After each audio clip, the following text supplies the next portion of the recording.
Hello, everyone, and welcome to Flick and Reel, your friendly neighborhood fancast. Marvel, please don't sue. We are your source for news, reviews, and daily discourse. I am your host, Jesse Swift, accompanied, as always, by Mr. Scott Fox. Hey, Scott, how you doing today? Cheers, doing fantastic. Ready to talk some WandaVision. Oh, always, every week, for the last time, it would seem. Yes. We got a week off, and then Falcon and Winter Soldier, and we get to dive right back in. So I get one Thursday night where I get to sleep a regular time, and then here we go again. You know you're going to be sitting up watching some Schmodown stuff.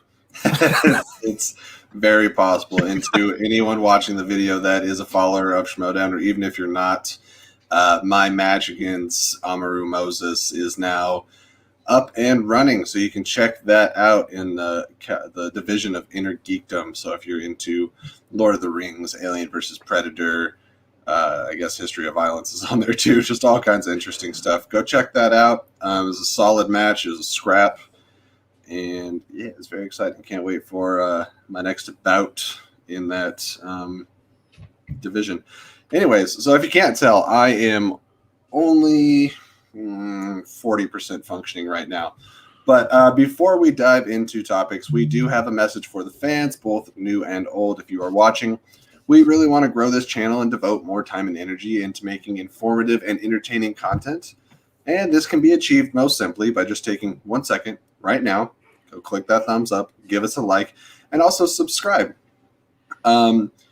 But just make sure that you hit that bell icon that lets you know anytime that we upload anything new, whether that be trailer reactions, one of these reviews, or a Schmodown special. Like I just had a video with the one and only William the Beast Bibiani, where we talked about what is a Schmodown, because it's probably one of my most asked questions.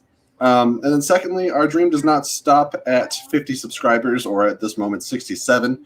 Podcasting is what we love to do, and we'd both love to invest more time and energy into this channel, and you at home can help by sending in your comments and questions via Streamlabs or submitting super chats on YouTube. I will put that link up here in a second. Your donations will help immensely with building this channel into the ultimate Geektopia, and we thank you in advance. There is the link right there, streamlabs.com/flickinreel, and then we can answer your shows live, or answer your questions live on air. We would love to do so. So please take part in the conversation. Oh, Scott, you would think by now I'm tired of talking, but I got plenty more to do because we are going to talk about WandaVision, Episode 9, the series finale, titled The Series Finale.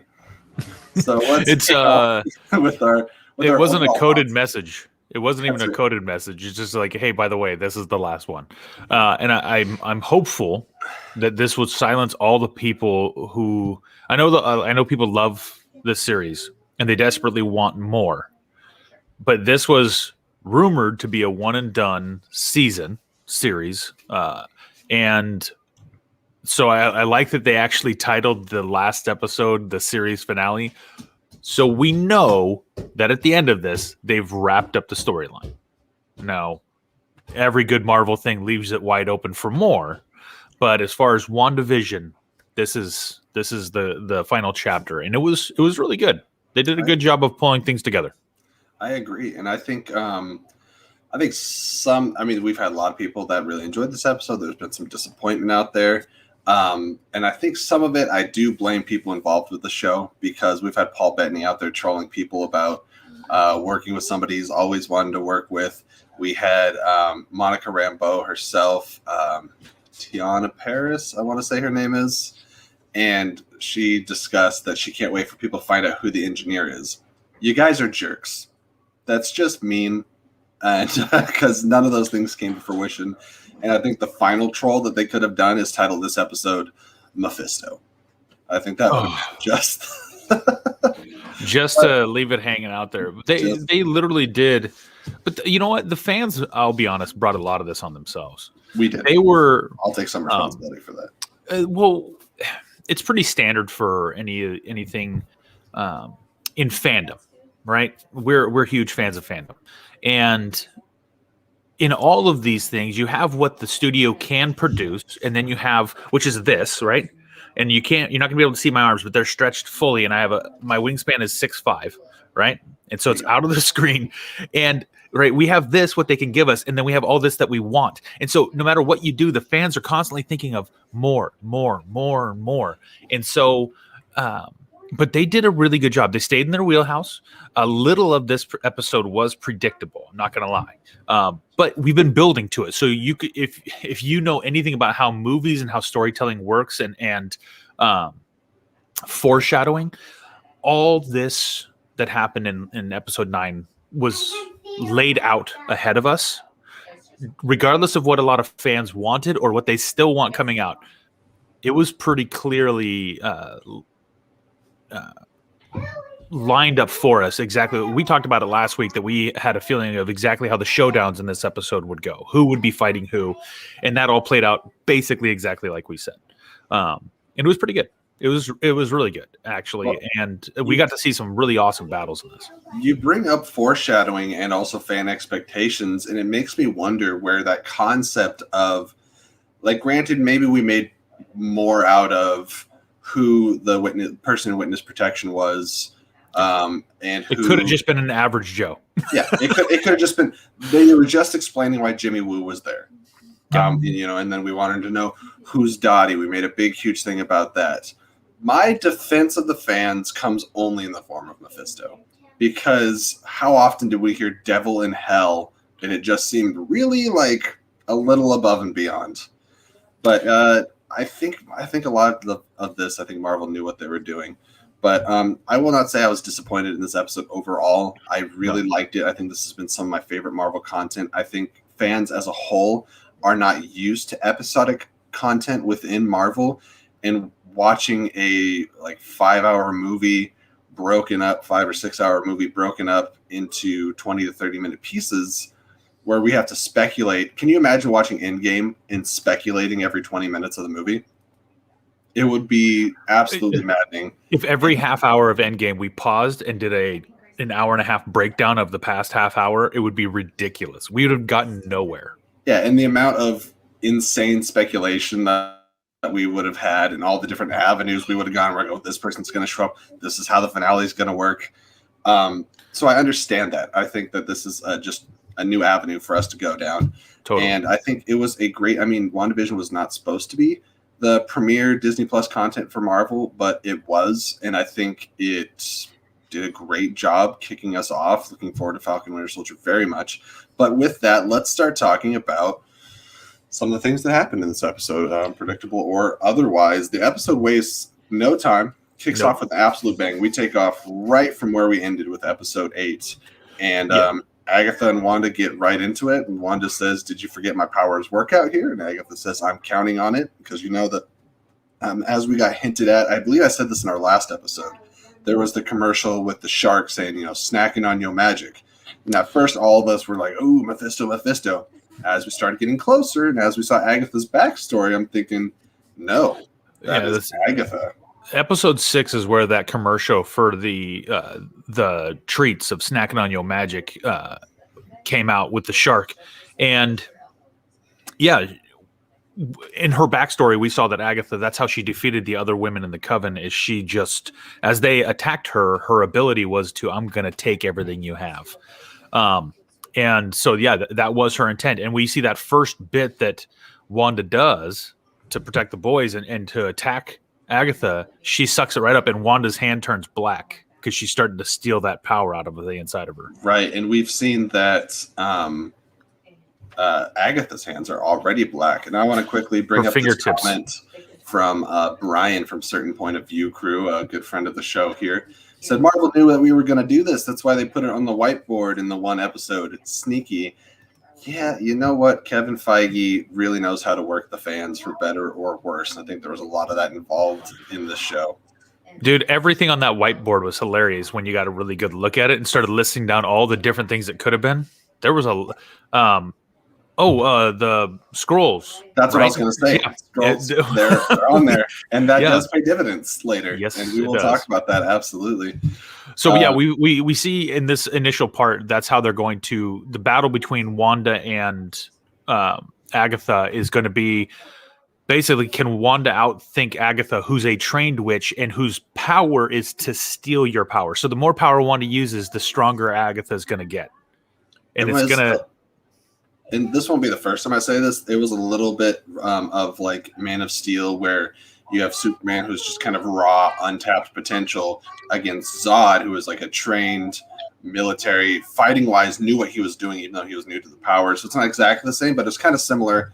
And the way that Vision comes in to help out Wanda here shortly was also incredibly Man of Steel-esque. So after we see Wanda literally hurl a car at Agatha and pin her into a house. Find out. Go ahead. Hold on.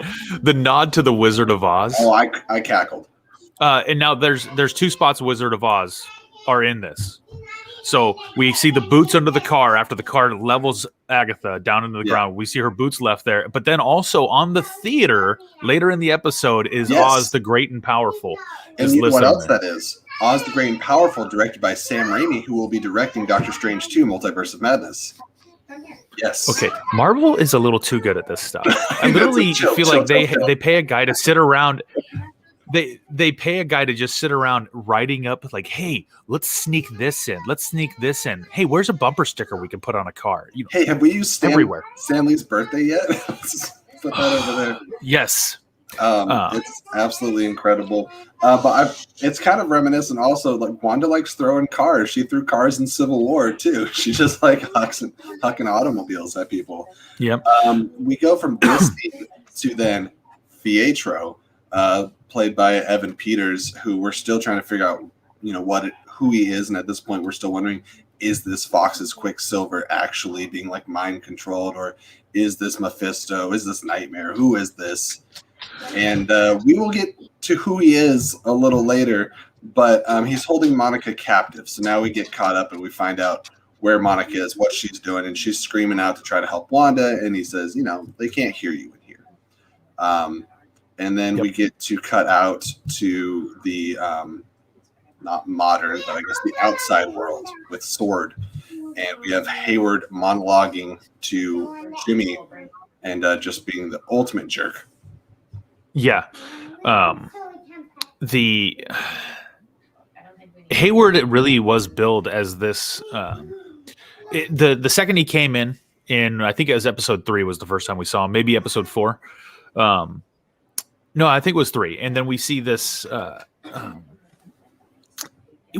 just got this feel like this guy is the good guy, but he's doing stuff for really questionable reasons. And, we talked about it after episode 7, I believe, or no, it was after episode 8, where Wanda goes in and sees what they're doing to the body, right? And he tells them they're dismantling it. In my head, I'm thinking, no, they're trying to reassemble Vision. He's pulled apart, but they're trying to make him work again. And and Hayward is just when he does the classic villain trope where I'm going to tell you my whole entire plan, and it doesn't matter whichever Vision comes out, I own him. We were talking about Incredibles earlier, and it's like, you caught me monologuing. And he does. He catches a monologue, and what does Jimmy Woo do?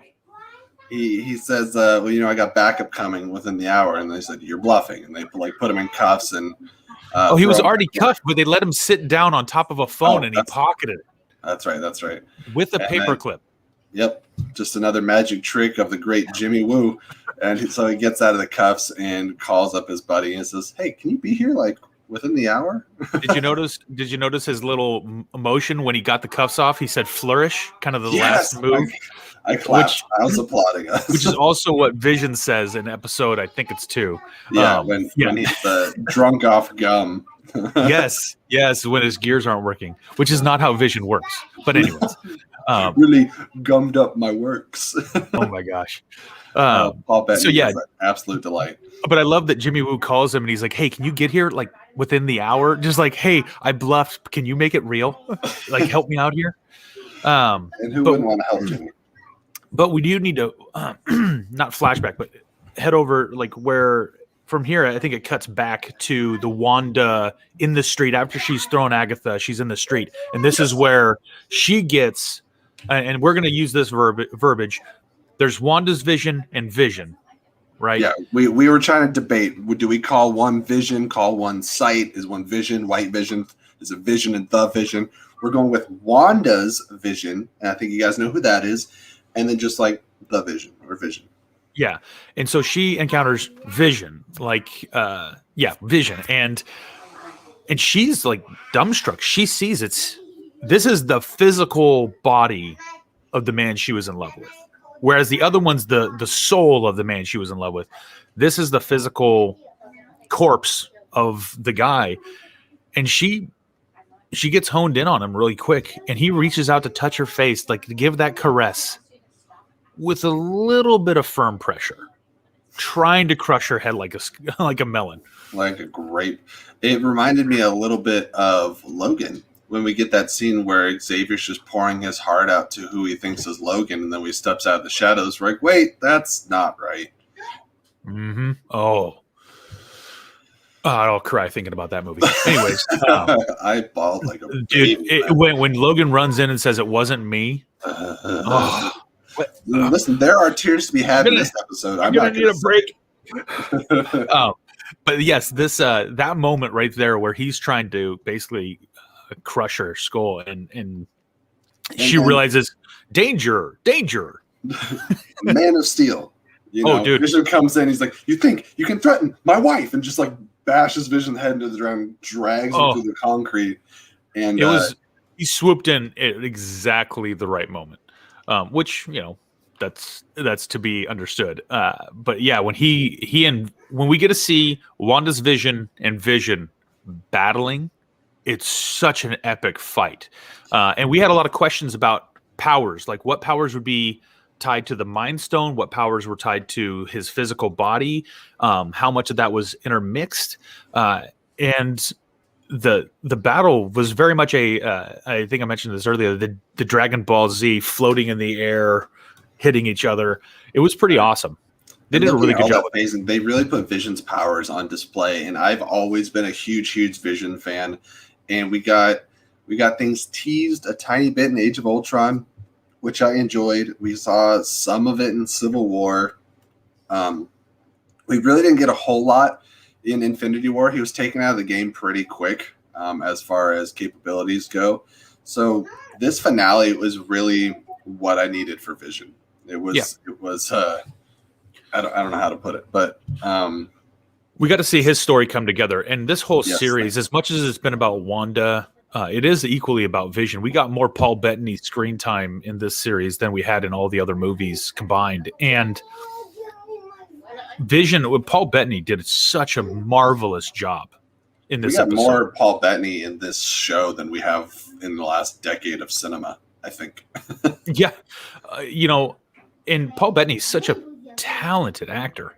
But when we see the phasing back and forth, even when Vision gets him in the headlock, Wanda's vision has Vision in the headlock, and then he phases out of it. That answered some of our questions as to whether he can or can't phase, how much of that was tied to the Mind Stone. The powers have translated between both. Both are equal. They're just utilizing it in different ways. We get a great line from Agatha being like, "Uh-oh, your ex and your boyfriend came to the same party. Who are you going to choose?" Oh, so good. So good. We love Catherine Hahn. Absolutely. And speaking of, shortly thereafter, when Wanda gets out of that situation and tells, the kids to go to your room, she goes out into the main streets of Westview and is being greeted by everyone that she has under her, mind control, essentially. And then Agatha shows up and just kind of snips the telepathic strings on all the residents of Westview and alleviates them of Wanda's control on them. And Wanda gets a very real, very uncomfortable confrontation with all these people that have been under her thumb. And she had told herself, she had tried to justify to herself that these people are fine. I'm giving them better lives. She's keeping them safe is the word she used. Yes, keeping them safe. it was a little bit of a gut wrencher for me. I'm a father of 4 kids, and when Dottie gets set free first, and she walks up, she Sarah, says, I believe. "My name's Sarah, Yeah. and I have a daughter. Can you let her out of her room? I just want to hold her." That is the ripple effects, the side things that we don't see in the show. Remember Vision asking early in the episode, "Why are there no kids?" Early in the season. There's all these random questions, and now we're starting to see this is how Wanda's done it. She's pinned people in different places because she's trying to present this idyllic image. And this is really kind of once everyone, it starts with Dottie, and then she starts cutting the strings, and everyone else starts coming to her like, "Why are you doing this? Like, let me go." And then from the first episode, I'm going blank on her name right now, but she basically says, your grief is what is the word? Your grief is poisoning us. You're poisoning us. Oh, right, Mrs. Hart. I don't remember what her actual name was, but yeah. Your grief is and then when you let us sleep, we have your nightmares, and we already know her mind is no bueno. We've seen, so like basically those things that we were seeing in the last episode are like the nightmares that all these residents are having to live through. They're having to live through her grief every day, every time they shut their eyes. Yep. And we want to support Wanda, but a lot of this isn't necessarily intentional. It was kind of like a reflex that she just let herself give into once she like expelled all that energy and things came to be. She's like, okay, I'm just going to live with this. And I don't think she ever took the time to really analyze the repercussions because it's rough. I think she was in denial and she got to allow herself to be happy, but it was at the expense of a lot of other people's not only happiness, but just like livelihoods. Yes. And we start having this conversation here where this is Catherine Hahn or Agatha talks about the Darkhold, the book basically of the dead, that it holds all of the magic lore and knowledge. And Agatha's been studying this, and Wanda's basically saying, "Hey, I wasn't taught this. No one taught me. This is just my powers. Like I wasn't raised with this stuff. This is just me." And Agatha says that the Scarlet Witch is not born; she is forged. Yes, which is very in line with what we know what happened with the Mind Stone. Clearly her powers are incredible at being able to destroy a stone. But we also see this is the first hint, not the first hint. It's been said in Doctor Strange, but we get the mention that she is more powerful than the Sorcerer Supreme. Which I have 2 thoughts on. One, wow. And I'm sticking to the fact that, like, they've never called Stephen the Sorcerer Supreme in film. And if they have given him that title off screen, as a huge Doctor Strange fan, I'm a bit bothered. Well, Wong mentioned it in Doctor Strange that the Sorcerer Supreme, like he mentions it as far as talking about what they do, and that only the Sorcerer Supreme can do these certain things. We've heard of the Sorcerer Supreme, and then which this is also the ancient one prior. Correct, and so exactly, and the ancient one also referenced in Endgame that Doctor Strange was supposed to be the best of us. Right. So maybe that's a buildup, and maybe they're not saying he is the Sorcerer Supreme. Yeah. Maybe he has to become the Sorcerer Supreme. Maybe that's what will come out of that. But at least it's hinted to, and we know because of the comics that that's what Doctor Strange leads to.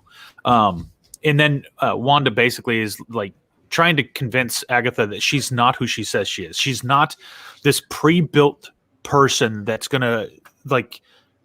Basically, what Wanda's saying, or Agatha's saying, is that your life is predestined to destroy the world.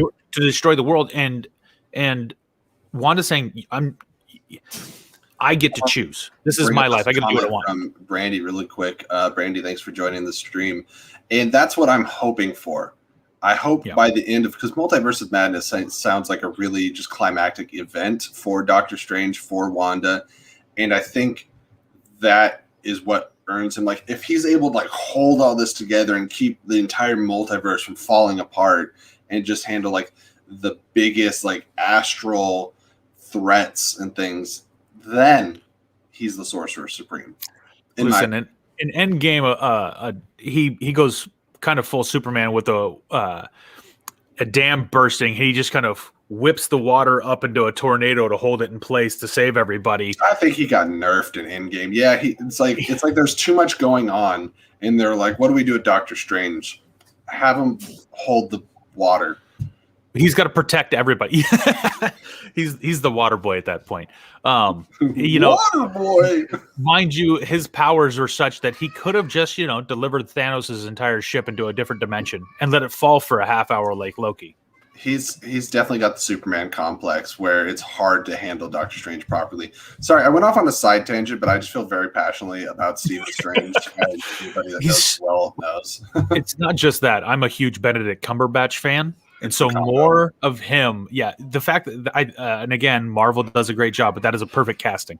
And similar to Wanda, bringing it back, Elizabeth Olsen, her emotions, when she's in the street and everyone's confronting her, we see the hardcore affliction she's facing with trying to understand the repercussions of her actions. And she's not meaning to hurt these people. She doesn't even know she really is hurting these people. And she's just now coming to realize, I have to take this down, right? Correct me if I'm wrong. Emmys are for TV, right? I don't watch a whole lot of award shows and shit. It doesn't matter what awards they are or where they're coming from. Throw them all at her. She is crushing it in the show. Yeah, they both did phenomenal. And I mean, all this talk about multiverse, I think, is a nice transition. We go back to Evan Peters and Monica Rambeau, and we finally get the reveal of who Evan Peters is. Ralph. And when I saw the name written down, I immediately I started laughing. Ralph Boner? And he walks away. He laughs at the joke like, Boner. And in my head, I've told myself it's pronounced Bonner, and he was laughing because she said Boner. But I just as dynamic and intellectual as the show has been, for the finale to have a boner joke, I was just like, so good. All right. Well, Okay. What's funny is she introduced, so he's Ralph, right? But if you go back to, I read a thing, looking back at the earlier episodes, in the Magic episodes, they're asking for a volunteer, and we know that Monica goes up as the volunteer. Right. Or I guess at that point it was Geraldine. But Agnes volunteers her husband, Ralph. Right. And so she moves into this house in this neighborhood, controls this family, and is using or controls Ralph, and then is even like living the part as her or Ralph's husband or Ralph's wife, and using him as a henchman. There's a lot of people really upset about this reveal, and I gotta be honest, I'm not. It got a good laugh at me, and I think it was because I was wondering for a long time if he was going to be Mephisto. I thought Evan Peters was a great choice to be that. Some conflicting things happened, and I thought maybe he's not. But pretty much from the get, I did not think he was the Fox X-Men Quicksilver. No. There was too many things that didn't line up, that didn't make sense. Even though the hearing impaired version of the show, when he comes in, they say the Fox Quicksilver enters the room. Like, they literally have it as that. I'm like, well, that's weird. Somebody had a recording of it, and they put it on YouTube. But that is strange. All that aside, there's a lot of people online, and you know how this triggers me, that are comparing it to the Mandarin reveal in Iron Man 3. And I said, nope, real quick. We had a Quicksilver in the MCU who was great. We did not get enough time with him. I love Aaron Taylor Johnson's Quicksilver. And so that exists. The Mandarin, in my opinion, because Iron Man does not have a rogues gallery like Batman or Spider-Man, the Mandarin is the equivalent to his Joker. And they just... And I could do a whole hour show on how much I hate Iron Man 3 for many reasons. But yeah, that is one of them. So no, I do not think that those are equal. I'll be honest. I enjoyed this reveal. It let me know that they just moved into a regular neighborhood. She endowed him with the powers. She gave him Quicksilver's powers so he could do the stuff. Interesting. Which you see when he flicks her, she flies across the room. Monica does. But we also see this is where Monica taps into her own powers. But as far as the reveal of Evan Peters, yeah, he could have been amazing doing a lot of things. Evan Peters is awesome. And, there's a good chance now that Disney's taking over, Evan Peter as Quicksilver was dead anyways in X-Men because they're going to reboot everything anyhow. And they got 5 million characters to choose from when they do it. It's X-Men okay. Should be rebooted clean. A lot of people are like, bring back Patrick Stewart, bring back Ian McKellen. And I'm like, no, just start over.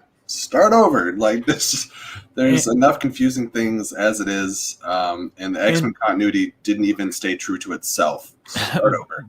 Days of Future Past wiped everything out anyways, and just reset the whole entire franchise. But I was okay with it, and to be able to slip in a boner joke with Ralph Boner, however you want to say it, was pretty good. But then we get to see Monica. She's already been hit by him, but she grabs him, flips him over, and then finally taps into her ability to see power to see how she's controlling Ralph and sets him free. So what's interesting is her powers, she goes by either photon or spectrum in the comics. And I think they're going to go the spectrum route because she's seeing the whole spectrum of whether it's magic or like technology. Like she's able to tap into everything, and she becomes like a being of light, which we see explored a little bit later. So after we get the performance from Evan Peters Boner, we move on to Billy and Tommy that see Wanda fighting outside and the Vision's fighting outside. And so they head to help their mom. Oh, no, sorry. Wiccan gets a vision of the struggling that's happening with Wanda, and then they go out to town. Yes. And luckily, Wiccan's brother is possibly the fastest child on the planet. They get there really fast. And this is right when Wanda's being surrounded by the villagers, basically begging her to set him loose and set him free. So Wanda musters all her power and starts pulling in the entire hex and crushing the whole thing and sort of to open it up. And what a hard moment for her. She brings all this down. Or sorry, before that, she puts a protective bubble over the boys, and Agatha starts to drink her power. Yeah. And then she realized the only thing I can do is to bring the whole thing down. So she, full guttural scream, starts to rip down the hex and bring everything out. It clicks in her head what the ramifications of her bringing the hex down are. She just starts opening it up, and she has like an explosion of energy that starts like choking out all the residents because it's just too much is happening. And Agatha calls her out on it and says, you need to let him go. And so she like rips the hex open to let the residents out. But by letting the residents out, she's letting Sword and Hayward come in. And it's just like, one thing stacks on top of another, stacks on top of another. So we have Agatha, we have Vision, and we have Sword, and everyone's got Wanda's number.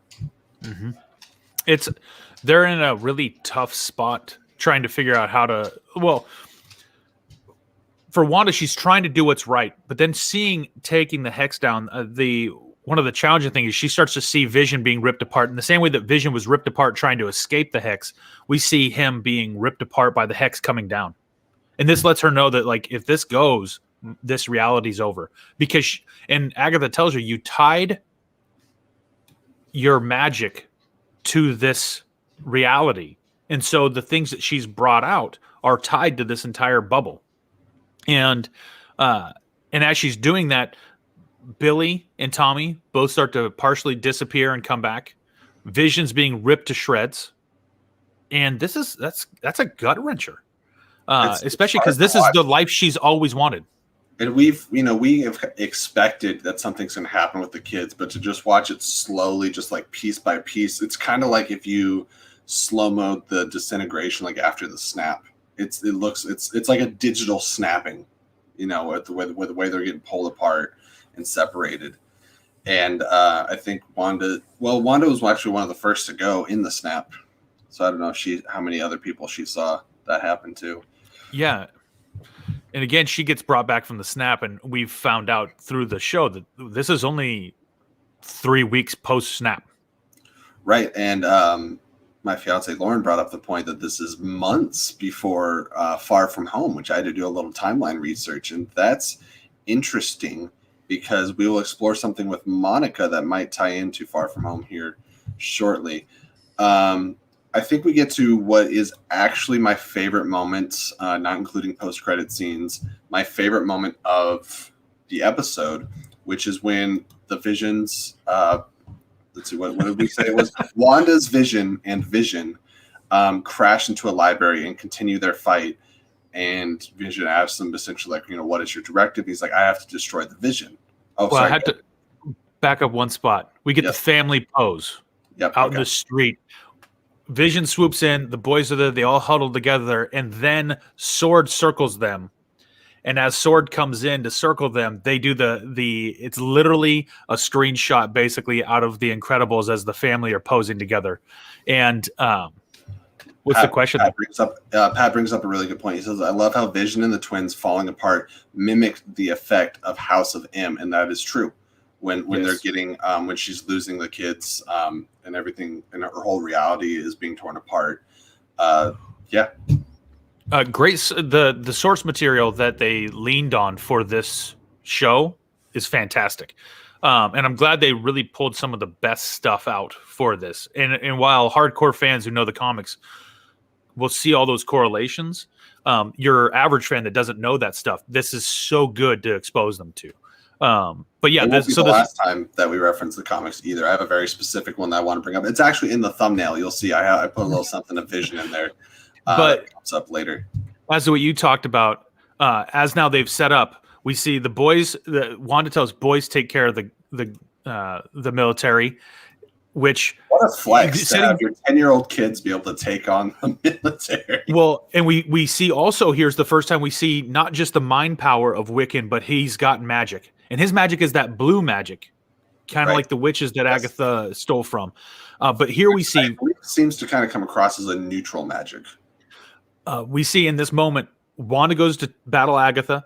Vision goes to take on Wanda's Vision goes to take on the Vision, and the boys take on the military. And so we break into these kind of 3 separate scenes that are happening. And as to what you talked about with Vision v Vision having a battle, so awesome.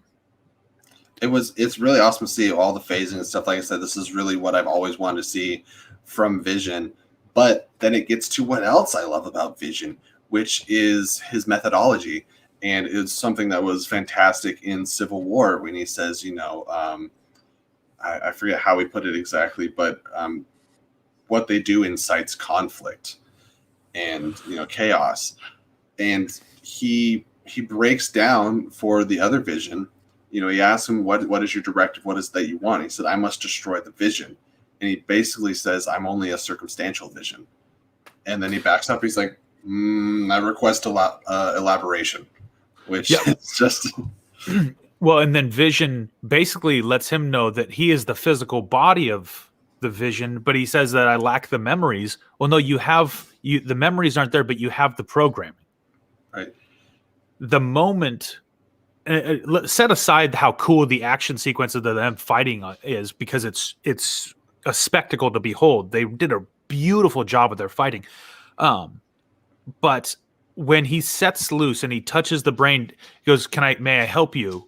And he touches the forehead and passes through some of that orange Mind Stone power into him and sets Vision's brain free. We get the flood of flashback, his whole memories reset of everything that he had been leading up to Thanos ripping the stone out of his head. Or I guess he doesn't really have a lot of memory there. It's Wanda blowing his head apart, and then he comes back for 2 seconds to have his face ripped out. And we get the story of the ship of Theseus. And the whole point of that is they talk about what happens when there's a ship with rot and it gets put in a museum, and they take the rot out and replace it with new planks. Is it the original ship that is Theseus? Is it the new ship with the replaced planks? And when, everything's rotted away and it's nothing but new planks and there's no elements of the original ship left, which is the ship of Theseus.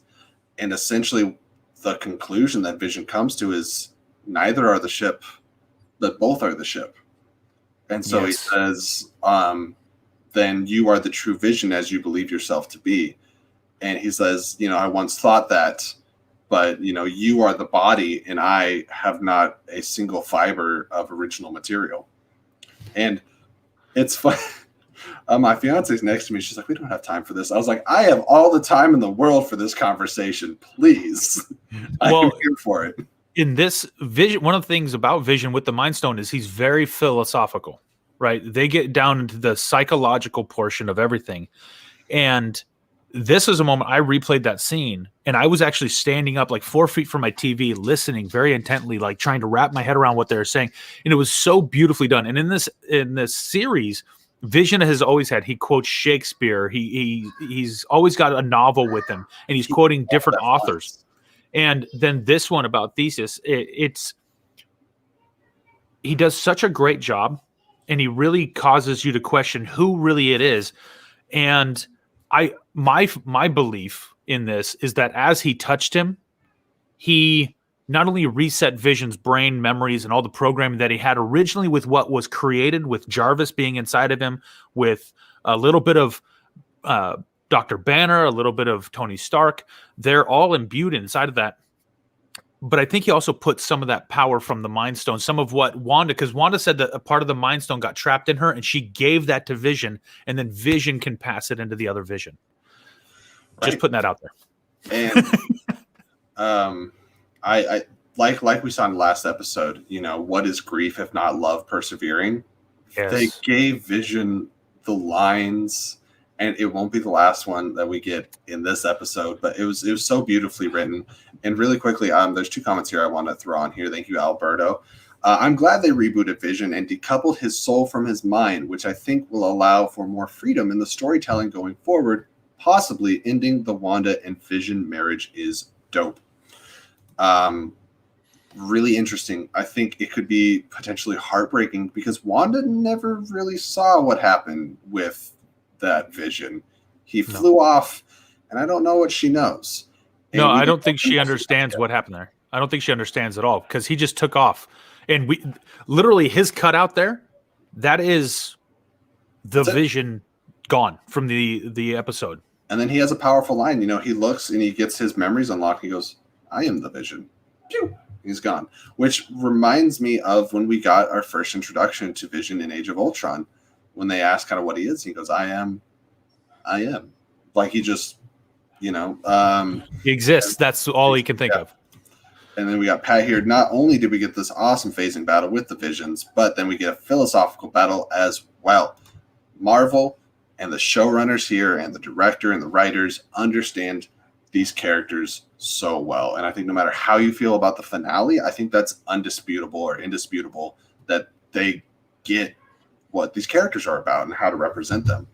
All right. So going back to the notes here, next we get after the battle with Vision and powers being on display, we move on to Monica and getting to see her do a little more than have glowy eyes. Let me just say right here, though, the boys are taking on the military. And when Speed goes through, the total nod to Evan Peters. Did you see it? Oh, when he puts on the goggles and hat? The goggles and hat, and he high-fives his brother.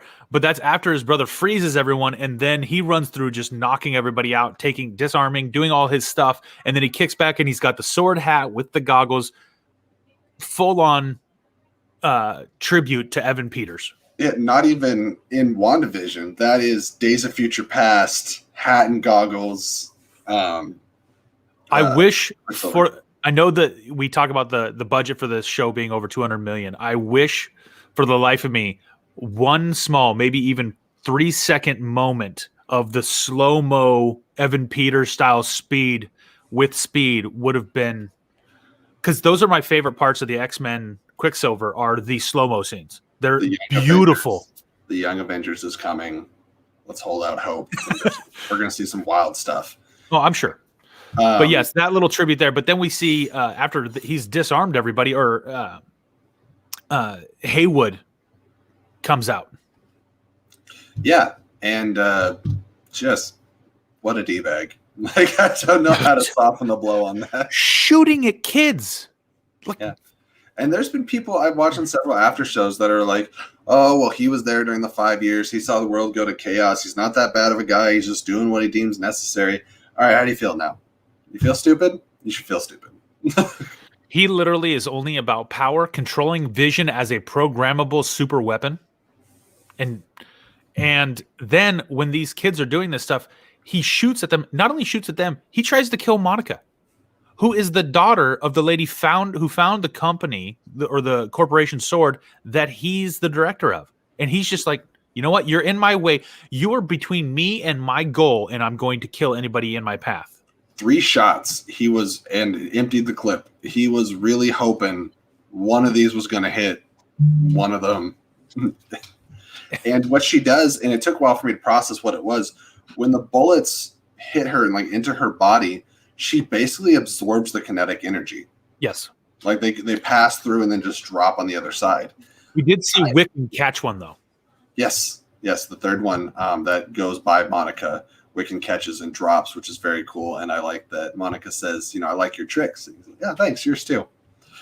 And I really want to see once she gets trained, because by the time we get to see her again, we don't know how much later Captain Marvel 2 is going to be. She could be very much so trained up, a superpower and a superheroine in her own right. And seeing her powers on display fully, I think will be incredibly exciting to see. Going back. So let's see. Seeing them unleash her powers, I want to see her explored so much further. To touch on what you were just saying, like I felt like we got to see glimpses, but we didn't get to see her, and so her ability to expand her powers and learn who she is in the same way that Wanda's learning who she really is going to be big for the future of this series or the future of the MCU and how they're going. And seeing that his short-lived plan did not work out, Hayward backs the truck all the way up and then looks like he just is going to try to run him down.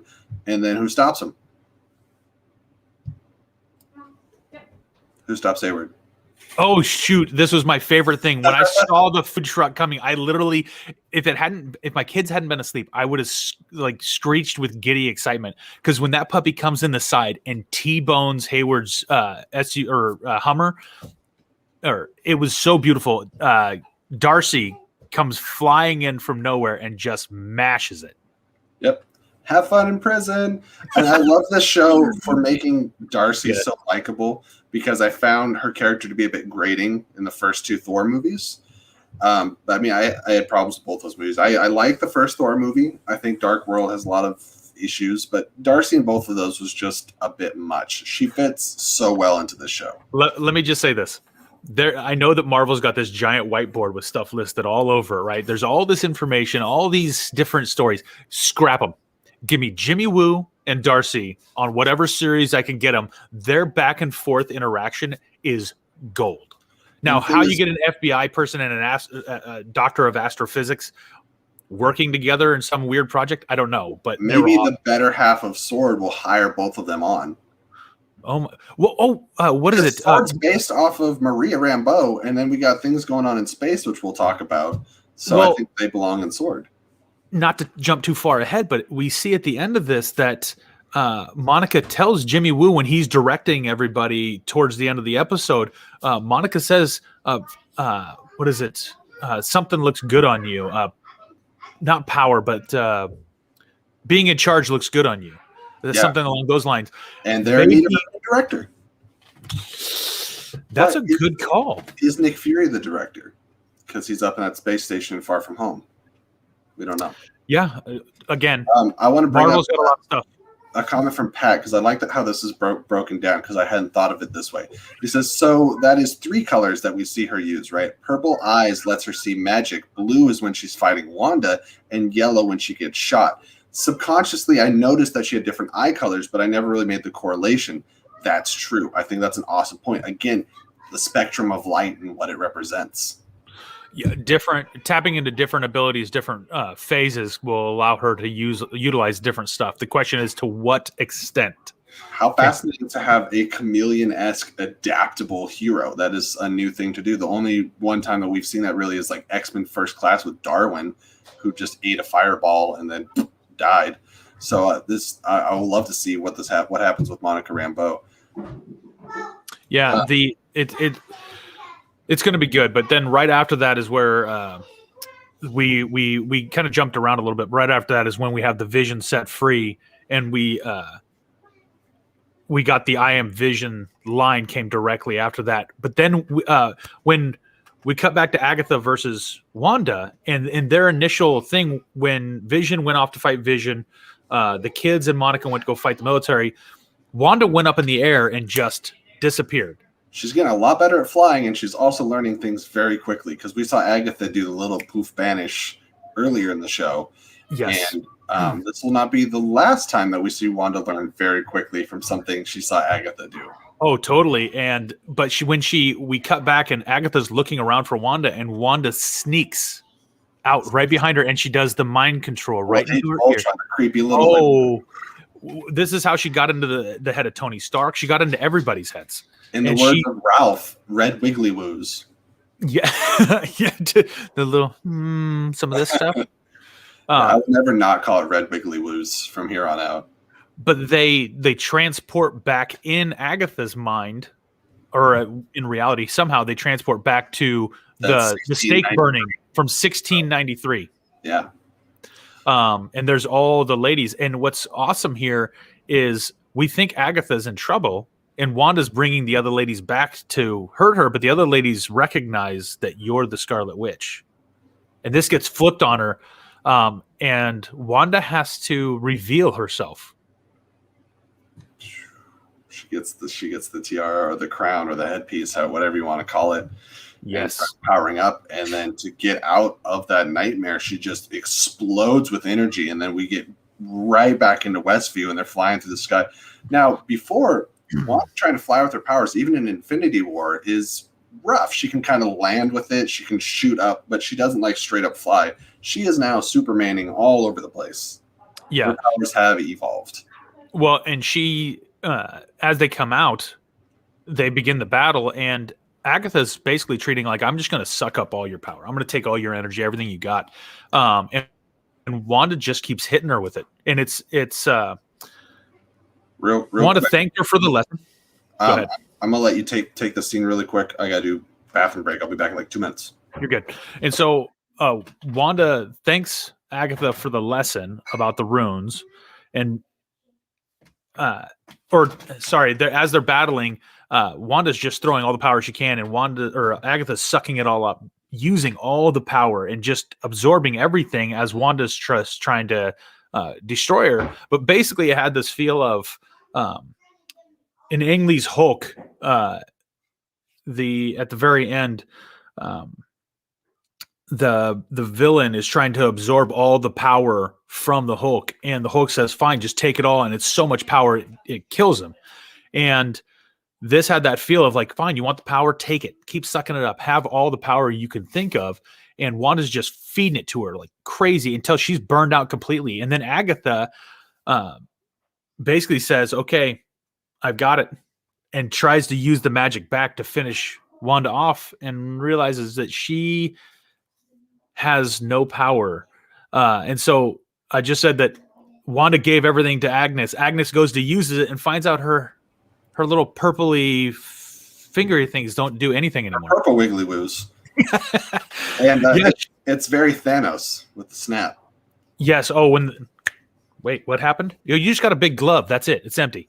And she looks around, and suddenly the hex is in the same shape as the runes, and it's got the runes. And in the given space, only the witch who cast them may use her magic. Thanks for the lesson. And we see Agatha finally realize, oh crap, I've made a mistake.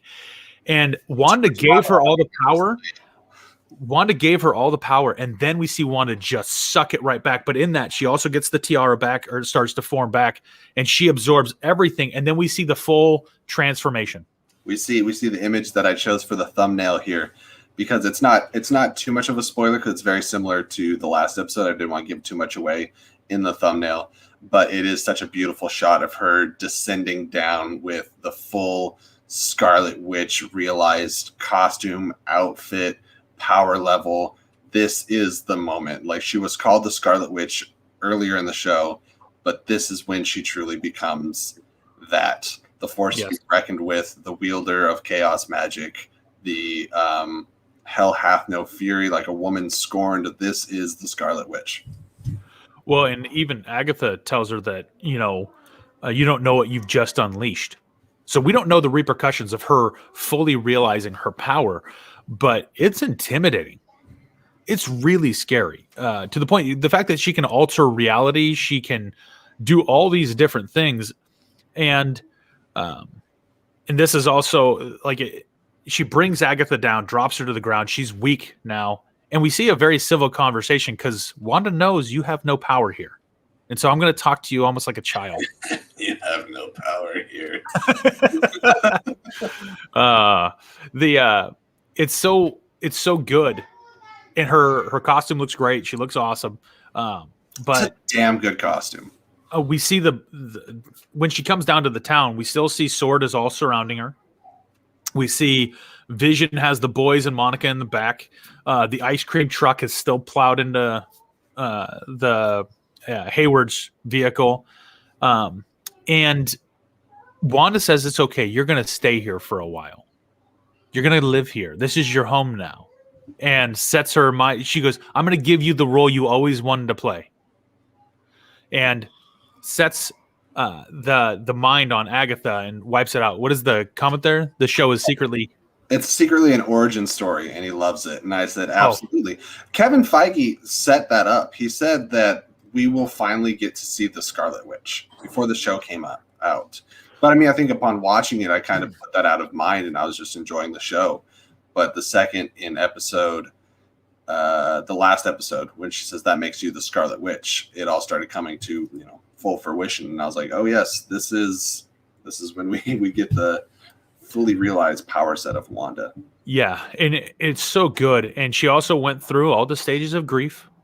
She came through it all. She's now fully realized in her powers. I want to call early call on that because I started seeing after we talked about it. I was watching a lot of after shows talking about WandaVision an episode or two later. Like, this is really encapsulating like the different stages of grief. I'm like, yes. And now, to a degree, we end this episode with acceptance. But do we? Yes. An interesting question. Do we get full acceptance? Well, we'll touch on that later. We will. Yes. But there. I love this, that Vision comes into her and basically says, I know you're going to set things right, just not for us. And Wanda even recognizes, no, not for us. Ow. Knowing I'm putting everything back how it should be, but we and then there's that awkward tension for the rest of the episode is like, we know what's got to happen, and it's how do we handle this saying goodbye portion. Because now we're in the home stretch. This is the wrap up of the episode, and they basically say, "Hey, let's go home." And everything's coming down. The hex is starting to shrink slowly. They walk back to their house to take care of putting Tommy and Billy to bed. Was a gut wrencher for me. Again, I'm a father of 4 kids, and this idea that she's got to say goodbye to her family. Vision's got to say goodbye to his sons. And his wife, basically, and this moment of them saying goodnight, Vision saying how proud he is of his sons, Wanda saying, "Thank you for choosing me to be your mother." Like, oh my gosh! Yeah, it's. It doesn't get any easier when they get downstairs. When Wanda and Vision start talking, and he says, basically he knows what's going to happen, but just before he goes, he wants to know, what am I? And Wanda says that, you are a mix of blood, wire, and the piece of the Mind Stone that lives within me. You are my sadness. You are my hope. but like most of all, you are my love. And I'm just like, stop, stop. Yeah. And Vision says that this is the line. This is finally where everything came together, and I lost it. I absolutely lost it watching the show. He looks at Wanda and says that we have said goodbye before, so it stands to reason. And Wanda finishes that we will say hello again. Right? Totally. And we know the real Vision, the physical real Vision is out there with his memory reset. So maybe there is an introduction there. Who knows? But this is such. They're moist.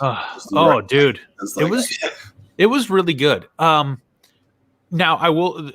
Before the show, you and I were talking, and I used the word underwhelmed about the show, and that was only in predictability. We knew this moment would come. That to fix things and set it right with the world, Wanda had to bring down the Hex and close it off. And the full part of grief is recognizing that she has to let go of these things. And so it's really challenging. I think some of the underwhelming might come from the overall our feelings on the story and how maybe things could have been different, or either there could have been more in certain aspects. But for me at least, the disappointment does not come from the execution of the story that they chose. No. Matter of fact, I'm not disappointed in any of the things they chose to do. Could they have slipped in Mephisto or some of the other things that we thought might be cool?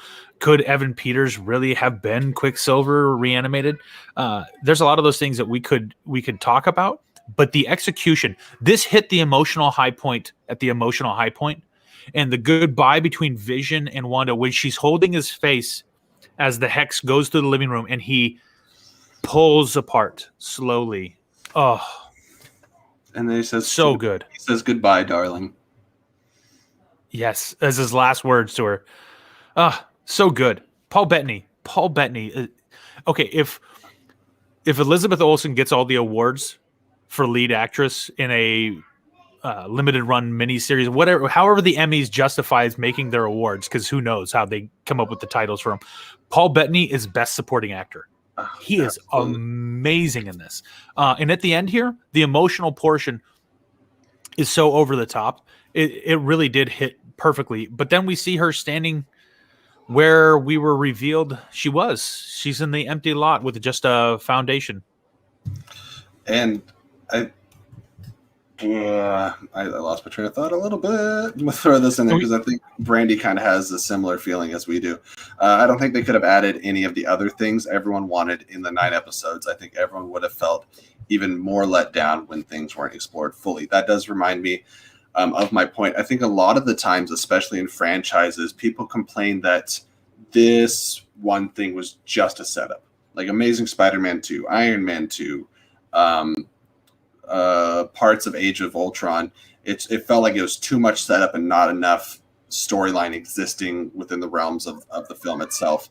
WandaVision, I thought, set some things up, but I would have enjoyed more setup for the continuation of Wanda's story, because we know because of context and knowing that she's going to appear in Doctor Strange 2, kind of where her journey is going to take her, but really in what's giving in the show, we have no idea what's next for Wanda, or Vision for that matter.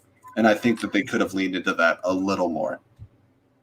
Yeah, again, this is also self-inflicted. The fans are the ones who are bringing the frustration on themselves. I was underwhelmed only because we predicted some of this end stuff early. And being movie and storytelling fans like we are, you can see the signs.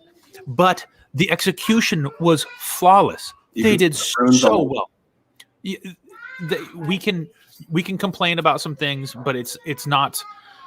This was so well done, so well executed, and it as a whole, if you were to just take all these cuts away and make this one cohesive large movie, this would rank near the top of the best quality that MCU's put out as far as total story. The character development of Elizabeth Olsen as Wanda becoming Scarlet Witch is so far better. And granted, we got more time to see it, but it was devoted time. We got to walk with her through the hardest parts of a person's life, the loss of loved ones.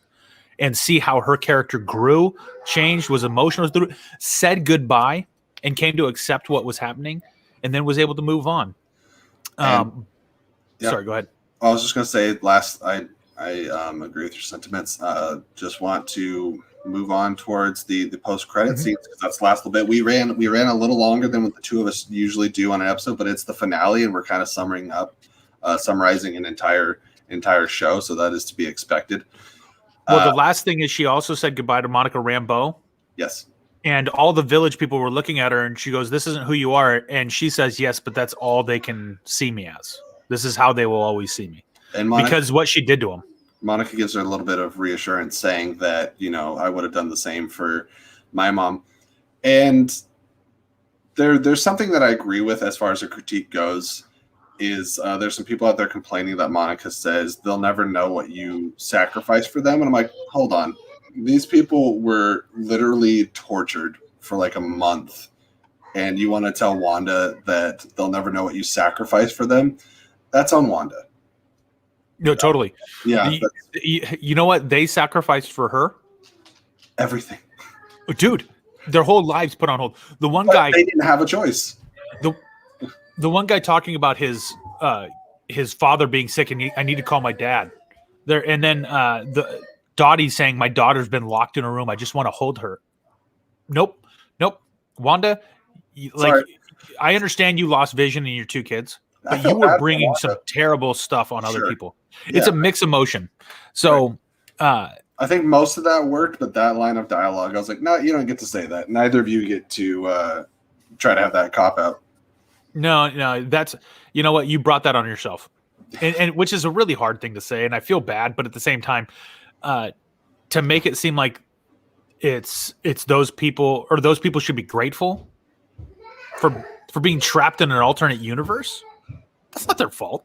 I want to counter argument Brandy really quick, because Brandy's saying, look, my one issue is Sarah so wanted to be with her kids, yet she's chilling outside, give evil eyes to Wanda and not holding her daughter. That wasn't her choice. No, she was there in the courtyard. She's part of the storyline, and that's why she even presents to. No, I know Wanda didn't. Sorry, she also said that Wanda didn't say that. Monica did. I know that Monica said that, but I'm saying that like neither of them get that scapegoat from the circumstance. You don't get to just be like, oh, well, I did such a sacrifice, so it's okay, regardless. But I think this is where Wanda's also saying that she plays the role as both good guy and villain. Right. Like some people think she's a bad person. There were bad things that happened that are on Wanda, and she has to accept the responsibility, which is why I think she does the right thing and goes into isolation. She pulls a Yoda and she says, I'm going to figure this out and go out on my own, which we'll cover more so in the second post-credit scene. But are we ready to move on to the... Yeah, let's go to... this is where we see the commentary between being in charge looks good on you, between Monica and Jimmy Woo, and she says, hey, they're waiting for you in the theater. So before we go into the theater, I do want to say I did have a slight disappointment. We got about 3 seconds of Darcy. It would have been nice to see like where she went, and then they're like, oh, she just doesn't want to be involved in this. I'd like to know what she's up to, I guess. But anyways, go ahead to the theater.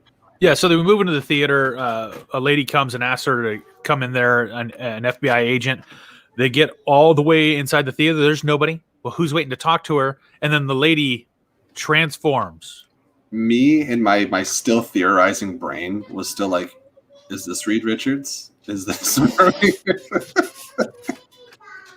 I was still, after all of this, like, Reed? Fantastic Four? Is this the astrophysicist? Or is this the guy in witness protection? Who is it? Does Mephisto want to meet with Monica? Like, what's happening here? But instead we get a scroll. We get a scroll, right? Because they're setting up, there's going to be a secret invasion series. We know that there's like a sword space station with all the scrolls in it. We know that Captain Marvel 2 is going to be all about the Skrull Kree War. I never say that right first go around. The Skrull Kree? Yeah, every single time I try to do it. But the when she comes in, she says, I was sent by an old friend of your mother, and he heard you've been grounded and he'd like to meet with you. Right. And then she says, where? There.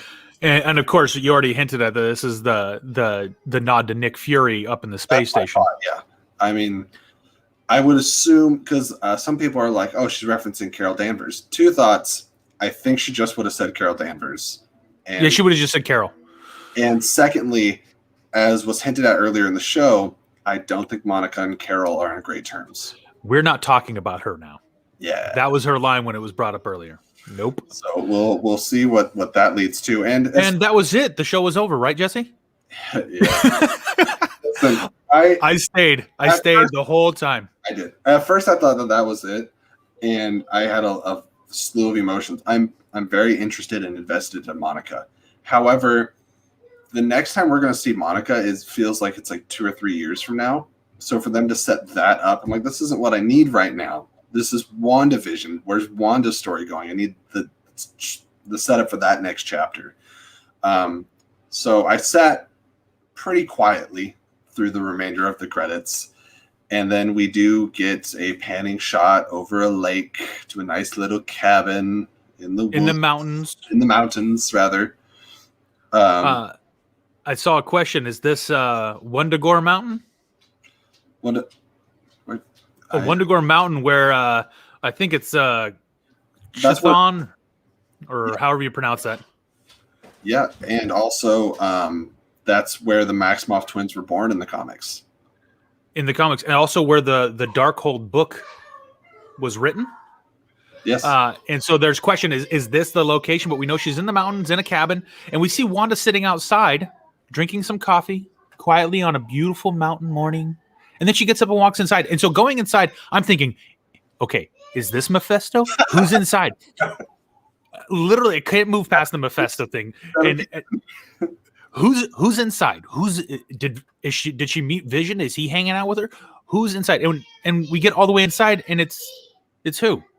It's Wanda. And she is doing astral projection, just like floating there, studying the Darkhold, which is kind of bad news, but she said, Agatha said there's a whole chapter on her. So she's studying to learn more about herself, about her powers, her potential.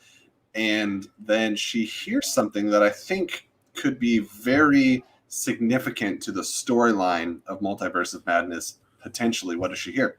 She hears Billy saying, "Mom, help," and Tommy, "Help, Mom, please."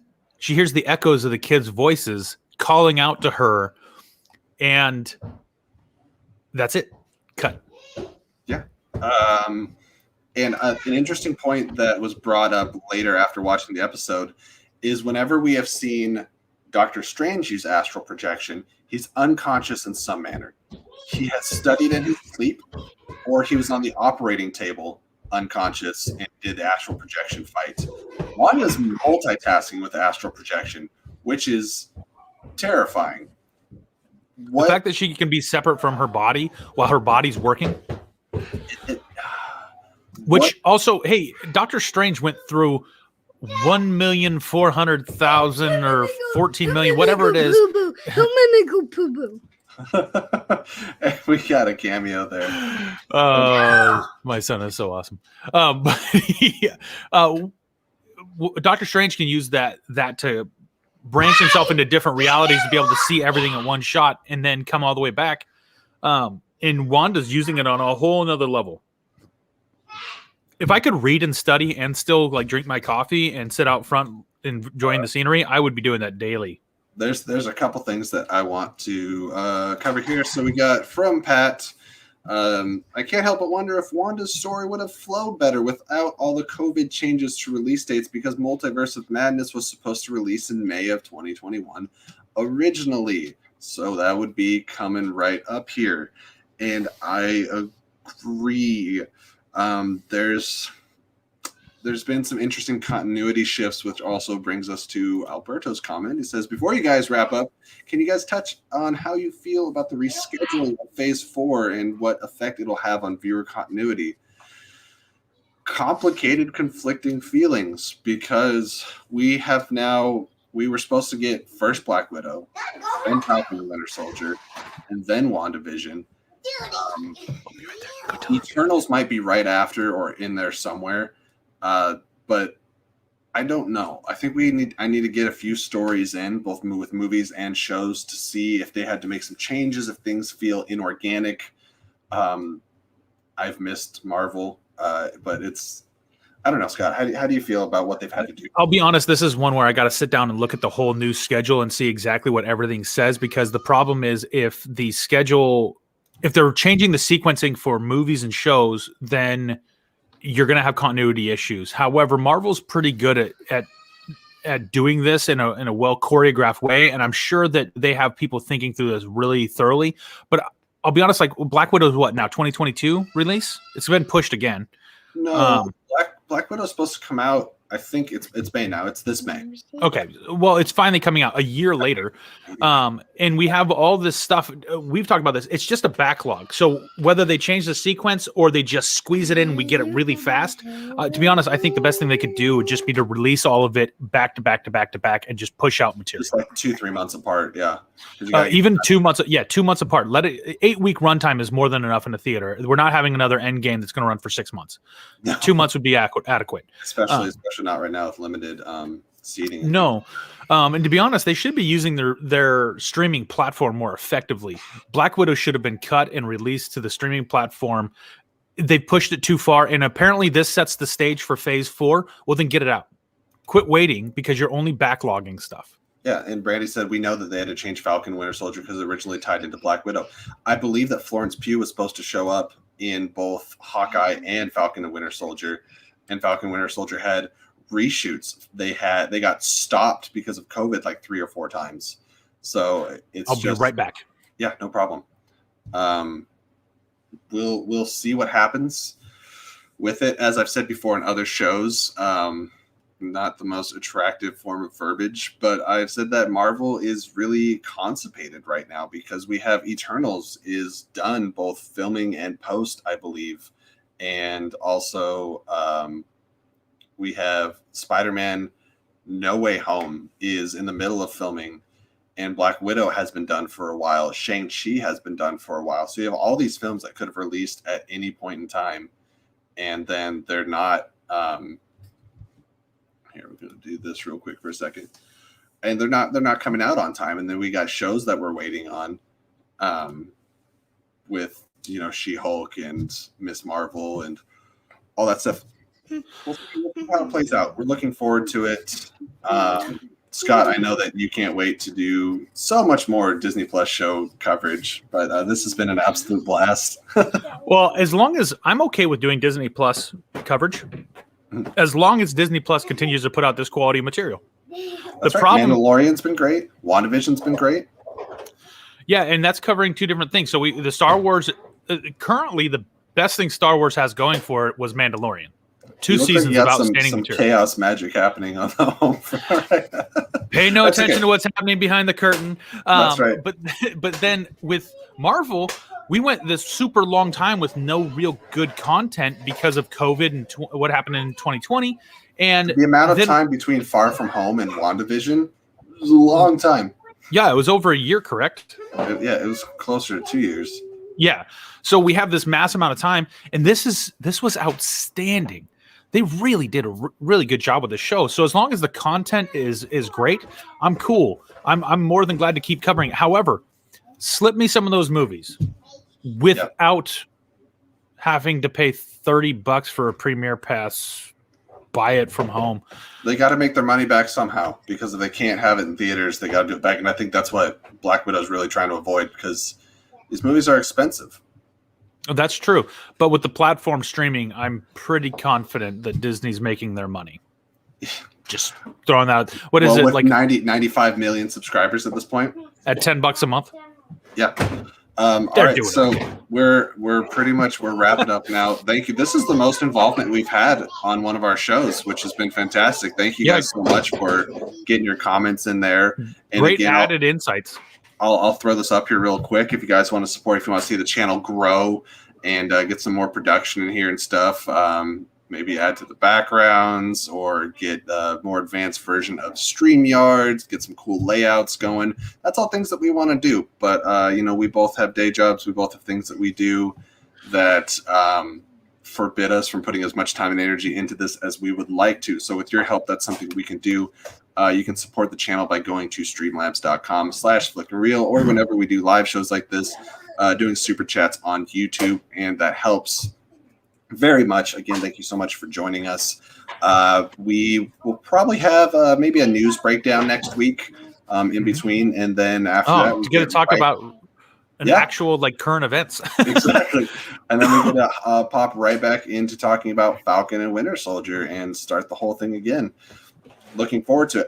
If I have time today, I'll actually be going to see Raya and the Last Dragon. I'll try to get a review up on the channel. We'll see how the weekend shakes out, but looking forward to that. I'm going to the theater for the first time in 13 months, guys.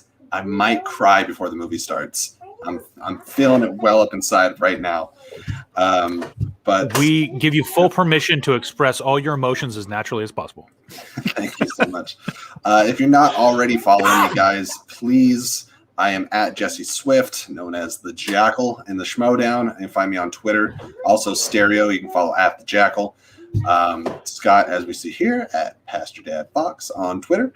And you can follow both of us here on YouTube. And if you haven't, please click the subscribe button and then click the little bell icon so you can be notified anytime that we have a news breakdown, trailer reaction, or anything of the sort, and enjoy our daily discourse. Scott, any last words? Thank you guys for joining us. I love the interaction from the fans. And let's, hey, Disney or Marvel, keep it coming. Keep it coming. If Falcon and Winter Soldier is this good, if Loki is this good, keep them coming. We're snacking on your magic. We are ready for it. All right, guys. So until next time, please keep it real.